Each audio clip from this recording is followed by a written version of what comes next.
អីវ៉ាន់ដល់ដៃចាំទូទាត់លុយតាម JNT ក៏បានដែរបាទទិញ power bank កម្លាំងយក្សនេះមួយយើងមាន promotion ថែមបាស Bluetooth នេះមួយភ្លាមបាទនេះយើងមក unboxing ទាំងអស់គ្នាបាទនេះយើងហែកប្រអប់វាមកគឺយើងមានខ្សែសាកភ្លើងទៅមួយគឺជាប្រភេទ Type C ហើយនឹង power bank នេះមួយបាទដែលមានកម្លាំងខ្លាំងណាស់ហើយមានរុនសាកភ្លើងច្រើនណាហើយមានខ្សែជាប់ទៅនៅនឹងស្រាប់ណាបាទនេះគឺកម្លាំងសាកថ្មលឿនបាទហើយយើងប្រើបានច្រើនទូរស័ព្ទយើងអាចសាក iPad សាកទូរស័ព្ទអីក្នុងពេលតែមួយក៏បានដែរបាទគឺកម្លាំងវាធំណាស់ដល់ទៅ 160,000 អាំពែបាទមាន Type C ទៅហើយនឹងដូច Lightning ទៅជាមួយណាបាទហើយអានេះគឺជារុនសាកចេញណាគឺយើងមាន USB នេះដល់ទៅ4រុន Type C 1រុន Lightning 1ហើយនឹងរុន Micro 1បាទហើយនឹងមានប៊ូតុងបិទបើកនេះមួយបាទគឺកម្លាំងវាពេញហ្នឹងគឺ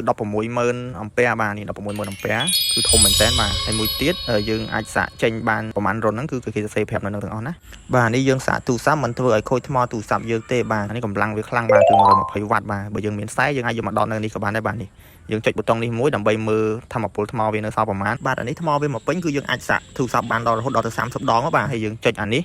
ដើម្បីបើកភ្លើងណា2ដង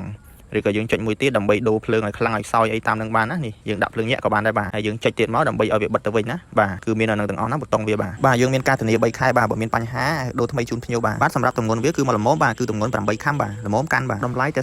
$39ទេបាទ free សេវាដឹកជូនហើយយើងមាន promotion time speaker នឹងមួយភ្លាមណាអានេះត្រឹមតែ50ឈុតដំបូងទេបាទ50ឈុតអ្នកទិញតាន់គឺយើងមានថែម promotion ណាអស់ stock ឈុតនេះទៅគឺយើងលែងមាន promotion ដែរបាទបងប្អូនត្រូវការអាចឆាតមកកំងតាម page នេះមកឬក៏អាចចាក់ទងតាម Telegram ខាងលើក៏បានដែរបាទសូមអរគុណ